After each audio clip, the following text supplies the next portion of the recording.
Oke, Bapak Ibu ya. Silakan. Oke, silakan. Pertanyaan pertama ya yang saya ajukan ini sebagai pembuka saja. Sejauh mana kurikulum itu penting untuk sebuah negara? Nah, kita cerita negara ya. Sejauh mana kurikulum ini penting untuk sebuah negara? Silakan diisi dulu. Kita bermain kuesioner dulu dengan Mentimeter. Ini sudah ada 4 yang mengisi, 5 yang mengisi. Menurut Bapak Ibu, kurikulum ini penting bagi sebuah negara. Ada yang mengatakan sangat penting, ada yang mengatakan penting. Mungkin yang mengatakan penting, ada yang lebih sangat penting di antaranya. Mungkin masalah sembako atau masalah beras, mungkin ya lebih penting daripada kurikulum. Katanya sekarang dengan musim COVID ada di rumah itu, jadi berasnya lebih cepat habis ya. Betul nggak Bapak Ibu? Itu kata orang di rumah katanya. Sekarang beras jadi cepat habis gara-gara semua orang ada di rumah katanya. Jadi mungkin ada yang lebih penting. Oke, jadi sangat penting, kemudian penting. Ini ada 8 orang yang mengatakan penting. Kemudian ada juga yang mengatakan penting dan sangat penting. Oke. Oke, ini bagus sekali.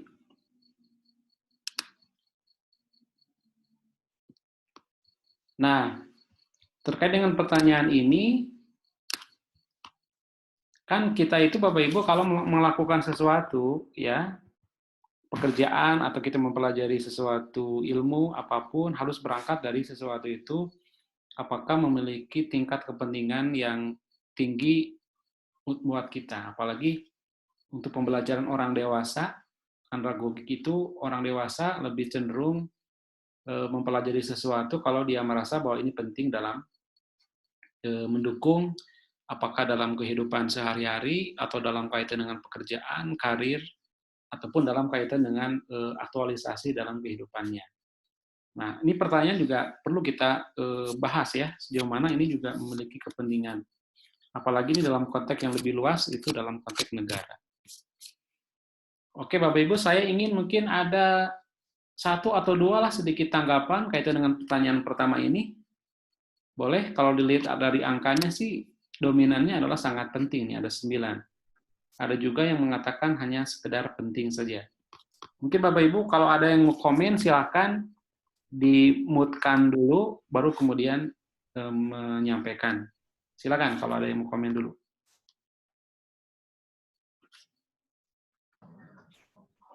Saya, Pak. Oh ya, silakan. Ibu Gus. Ya, bagus, Pak. Ya. Ya, kurikulum ini merupakan acuan, Pak. Acuan kita untuk mencapai menjadi acuan untuk mencapai tujuan pendidikan nasional. Ya, jadi pentingnya karena dia sebagai acuan, Ibu ya? Ya, sebagai acuan untuk mencapai tujuan pendidikan kita. Oke, bagus sekali ya, bahwa pendidikan kita itu dimanapun, dalam level apapun, selalu kan mengarahnya kepada pencapaian tujuan. Dan kurikulum itu salah satunya sebagai upaya untuk bisa mencapai tujuan tadi, gitu Bu ya? Oke, bagus. Ya, Pak. Mungkin ada yang lain, mengapa sih kurikulum itu penting, Bapak Ibu? Ada yang menyampaikan Ya, lagi? Pak. Silakan, Ya. Alia. Sangat, ya. Kurikulum itu sangat penting bagi negara karena apa? Negara itu kan didirikan memang untuk semuanya bisa mengakses ya. Kemudian kurikulum itu kan ada di sekolah. Jadi di sekolah itu sudah menyusun acuan yang menjadi acuan itu disusun secara terencana. Sehingga dengan adanya acuan itu kita tidak lari dari apa yang menjadi cita-cita negara. Pak, sehingga akan memberikan efek yang sangat penting bagi negara di mana kurikulum itu sendiri sudah disusun dengan rapi sebagai acuan yang di dalamnya di dunia pendidikan itu harus diikuti gitu. Sehingga hasilnya akan dirasakan oleh negara. Iya. Jadi mungkin bahasa Ibu Alia sudah bagus ya. Saya menggarisbawahi ibaratnya itu peta jalan ya. Peta jalan tuh kalau istilah keren itu ada roadmap gitu ya. Jadi kalau kita misalnya mau menuju kemana nih, gitu ya. Bapak Ibu suka nonton film Dora ya, kita akan melewati gunung, lembah, dan pantai gitu ya. Nah, jadi ada kita kalau bingung kita lihat peta gitu ya. Nah, jadi kurikulum ini ibaratnya sebagai petanya, supaya orang tidak kesasar gitu, supaya orang tidak kemana-mana ketika berjalan gitu. Makanya kurikulum bisa memandu itu. Jadi kalau guru, kemudian kepala sekolah, supervisor, dalam melakukan tugas pokok fungsinya, maka harus melihat peta jalannya. Nah, peta jalan itu nanti dilihat dari sisi kurikulumnya. Oke, bagus ya.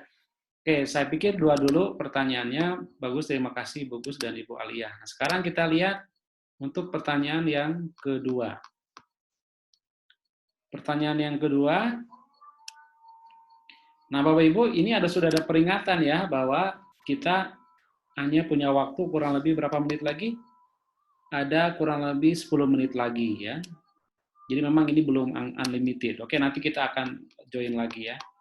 Kita melanjut pada pertanyaan yang kedua dulu, sebelum nanti kita off dulu. Pertanyaan yang kedua adalah, dalam pengembangan kurikulum, bagaimana pendapat Bapak Ibu terkait dengan beberapa komponen berikut? Oke, silakan diisi ya.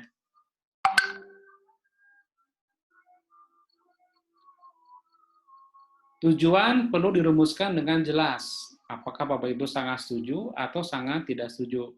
Tinggal Bapak Ibu tarik ya, tarik geser ke, kalau Bapak Ibu merasa setuju, tarik lebih kanan. Kalau Bapak Ibu ya agak-agak kurang setuju, tidak setuju, berarti posisinya di kiri.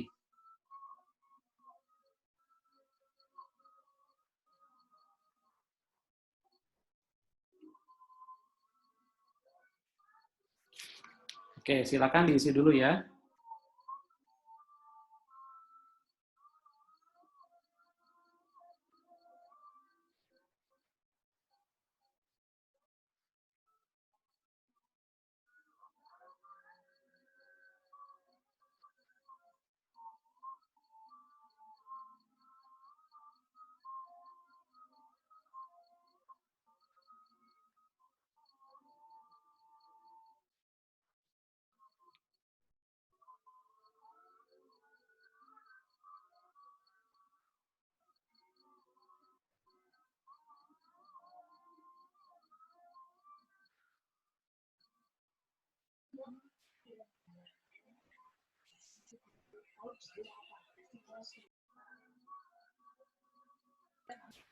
Setelah selesai di skip, Pak.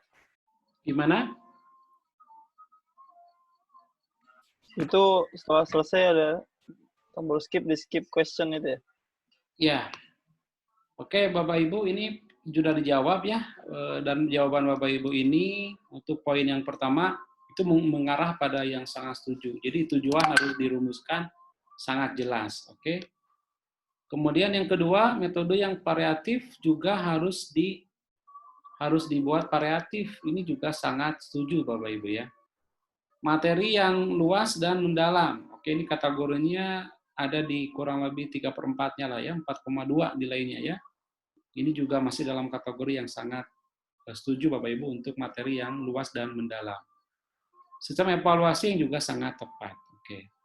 Ini nanti akan kita perdalam di materi ini kaitan dengan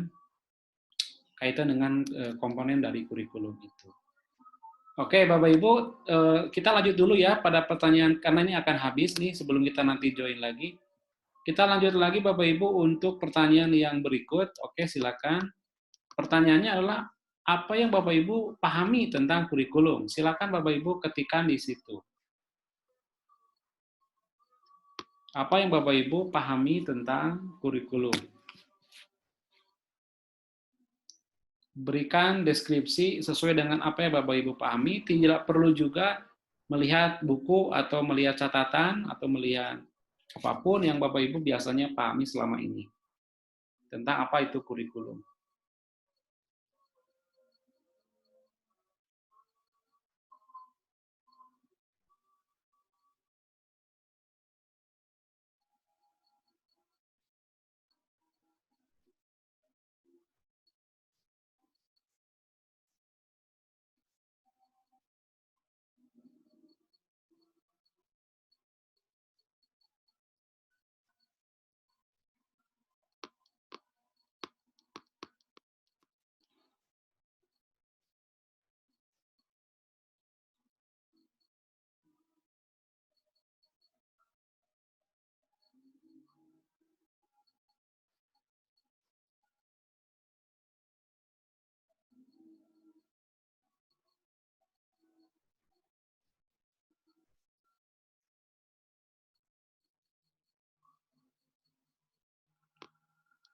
Kalau sudah, seperti biasa di-submit ya.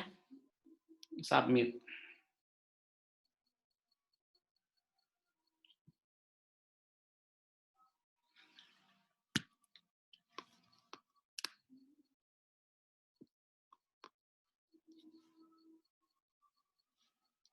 Oke, sudah ada yang menjawab. Kurikulum sebagai acuan dalam pembelajaran dan sebagai pedoman dalam program setahun ke depan. Oke. Berikutnya, kurikulum adalah acuan yang disusun secara terencana dan menjadi pedoman dalam penyelenggaraan pendidikan. Agak mirip ya. Bagus tapi jawabannya ya. Sebagai acuan dalam yang sifatnya terencana untuk penyelenggaraan sebuah pendidikan ke depan. Bagus. Kemudian, kurikulum yaitu pedoman atau acuan yang akan dicapai oleh satuan pendidikan. Kemudian, kurikulum ada satu proses program pendidikan input-output kepada peserta didik. Oke. Kurikulum seperangkat alat untuk mencapai tujuan pendidikan. Bagus. Kurikulum merupakan arah tujuan pendidikan. Bagus ya, arah untuk tujuan pendidikan. Ini agak panjang. Kurikulum merupakan kumpulan rencana tujuan materi, strategi pembelajaran, dan cara mengajar yang digunakan sebagai pedoman demi tercapainya tujuan akhir pembelajaran. Oke ya. Jadi untuk tercapainya yang disebut dengan final objective ya, tujuan akhir. Oke, kurikulum merupakan program penunjang pendidikan ke depan. Baik. Oke, Bapak Ibu. Nah, ini sudah mau habis ya, jadi saya akan stop dulu ini. Dan Bapak Ibu mohon nanti setelah kita break dulu lah, anggap Bapak Ibu mau sholat dulu, mau konsumsi dulu, mungkin kurang lebih 1/4 atau 10 menit ke depan ya, Bapak Ibu bisa gabung lagi, dan saya akan update lagi nanti kodenya ya. Jadi sampai sini Bapak Ibu silakan nanti untuk beristirahat dulu.